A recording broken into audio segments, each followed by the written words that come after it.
Episode की starting पिछले episode के एंडिंग सीन से ही होती है, जहाँ पे एट्री कह रही होती है कि मैं आपका दूसरा लेग बनूंगी।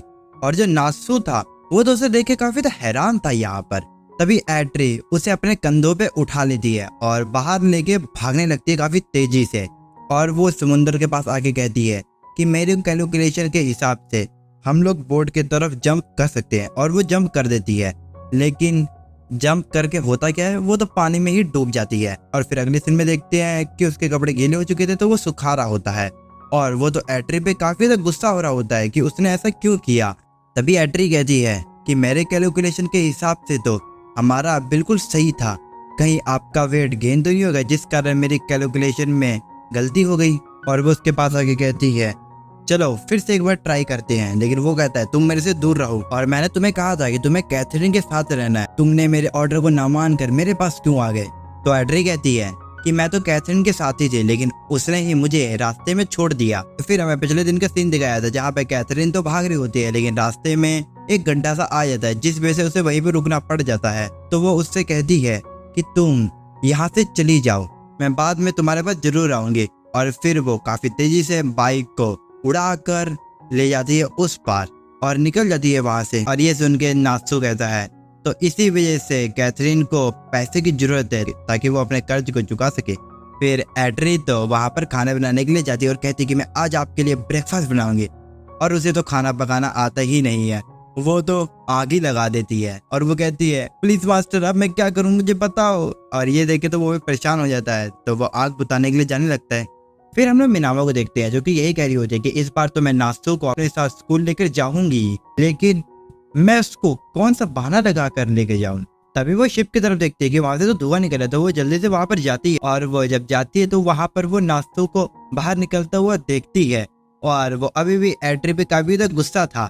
तभी एट्री भी बाहर निकलती है और कहती है मास्टर मैंने आग को बुझा लिया है। फिर मिनाबो आर्ट्री के पास जाती है और कहती है आर्ट्री तुम वापस आ गई, तुम ठीक तो हो। वो कहती है ऑफ कोर्स, क्योंकि मैं एक हाई परफॉर्मेंस रोबोट हूँ और मैंने आग को भी बुझा दिया है।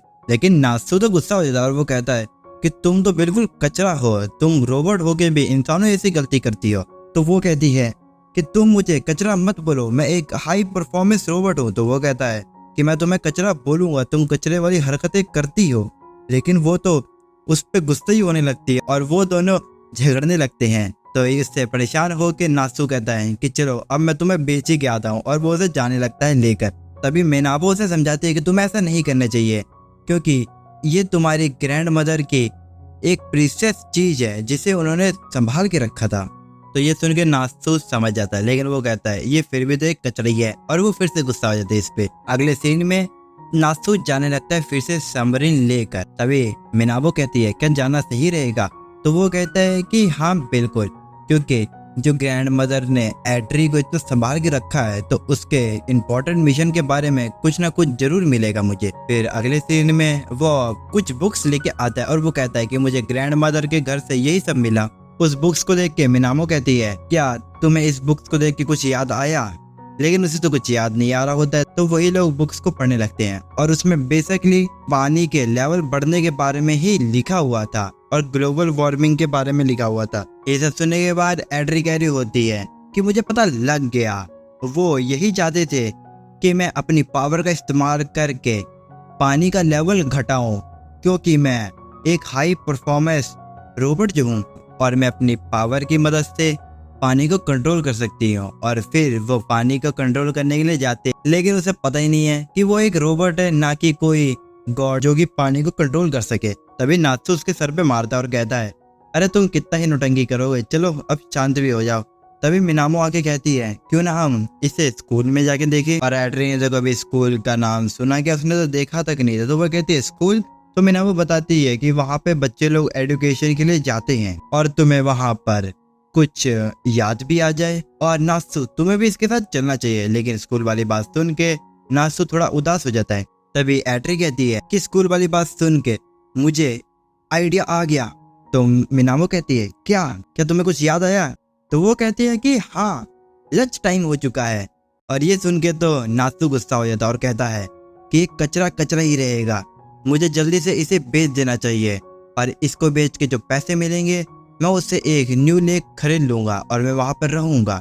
ये सुन के एड्री कहती है कि आप मुझे बेचकर एक न्यू लेक खरीदना चाहते हो, क्या उसके बाद भी आपका कोई और भी मोटिव होगा? वो कहता है कि हाँ, मेरा मोटिव है, तुम्हें उससे क्या। फिर मिनामो एड्री को ले आती है अपने घर पर, जहाँ पे एड्री इतना बड़ा घर देख के तो काफी हैरान होती है और कहती है कि आप अकेले ही इधर रहते हैं? तो मिनामो कहती है कि नहीं, मेरे डैड भी मेरे साथ रहते थे, लेकिन वो मेन लैंड पे चले गए और वो चाहते हैं कि मैं भी वहां पर जाऊं, लेकिन यहाँ पे नासु वापस आ गया और यहाँ पे कुछ लोग हैं, इसलिए मैं वापस यहीं पे आ गई। फिर ये लोग चाय पीने लगते हैं। फिर मिनामो नासु के बारे में बताती है कि वो काफी ज्यादा स्मार्ट था और वो कहता रहता था कि वो इस दुनिया को बचाएगा, जिस वजह से उसने पढ़ाई में काफी ज्यादा मेहनत करी और वो रॉकेट रिसर्च और वेदर रिसर्च का मेंबर भी बन गया। लेकिन एक पैर नकली होने के कारण लोग उससे कहते थे कि वो ऐसा नहीं कर पाएगा, लेकिन उस सारी बात को नजरअंदाज करके वो उस पर मेहनत करते ही गया। लेकिन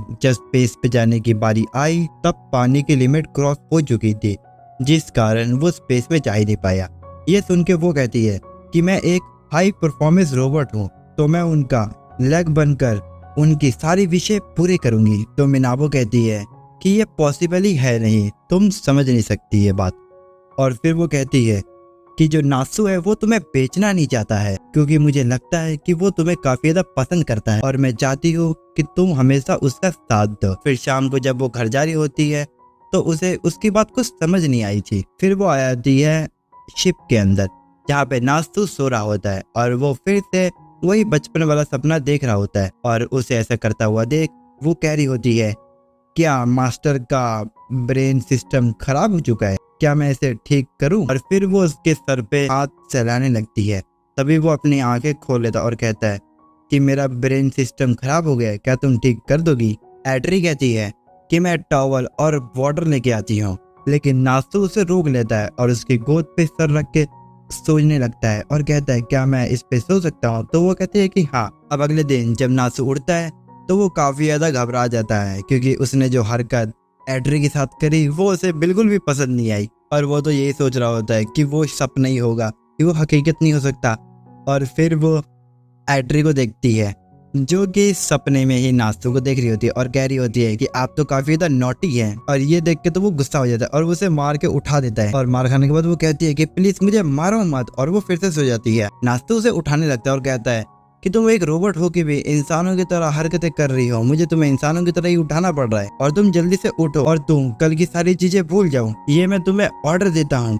लेकिन वो कहती है कि मैं अपने मेमोरीज को ऐसे ही डिलीट नहीं कर सकती और आपने तो मुझे हक भी किया और आप मेरी गोद में सो गए।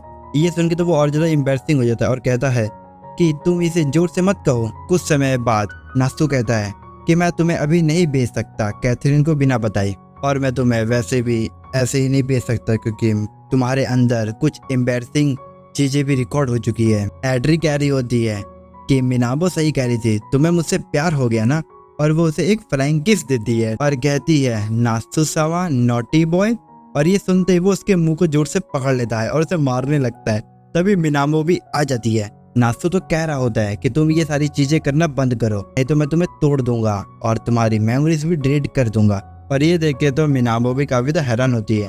फिर शांत होने के बाद नासु मिनामो को बताता है कि जब तक कैथरीन नहीं आती तब तक मैं इसे बेचूंगा नहीं। फिर मिनामो कहते हैं कि हमें स्कूल चलना चाहिए, लेकिन नासु फिर से नहीं जाने वाला था। तो मिनामो कहती है कि तुम्हें पता ही है कि ये शहर में अब बस यही एक स्कूल बचा है, अगर ये स्कूल भी नहीं चला तो इसे भी बंद कर दिया जाएगा।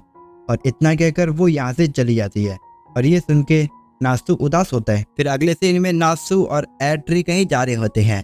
एड्री पूछती है कि हम लोग कहाँ जा रहे हैं, तो नासु बताता है कि हम लोग खाना और पानी इकट्ठा करने के लिए जा रहे हैं, क्योंकि हमारे सिटी में गैस और इलेक्ट्रिसिटी नहीं है और जो पानी है वो भी धीरे धीरे खत्म होता जा रहा है। फिर वो लोग एक अबैंडेड मॉल में जाते हैं जहाँ पे उसे खाने के लिए चीज मिल जाता है। तभी वहाँ पे एड्री चिप्स का डब्बा ले आती है और वो कहती है इसे लेके चले, लेकिन नासु से कहता है कि तुम इसे जहाँ से लाई हो वहीं पे रख दो, क्योंकि यहाँ पे कुछ बच्चे भी आते हैं और अगर उन्हें ये नहीं मिला तो वो उदास हो जाएंगे, और तुम ऐसे ही सारी चीजें मत उठा के लेके आया करो, क्योंकि यहाँ पे और भी लोग हैं जो यहाँ से सामान लेके जाते हैं। और फिर वो एट्री को वो सारी जगह दिखाता है जहाँ पे पहले लैंड हुआ करती थी। तभी एट्री को एक रॉकेट दिखता है तो वो कहती है क्या ये उड़ेगा? तो नासू कहता है कि ये अभी तो नहीं उड़ेगा लेकिन एक दिन जरूर उड़ेगा। फिर नासू एट्री को लेके एक जगह पे आ जाता है और वो जगह देखकर तो वो काफी ज्यादा हैरान होती है क्योंकि वो जगह स्कूल होती है।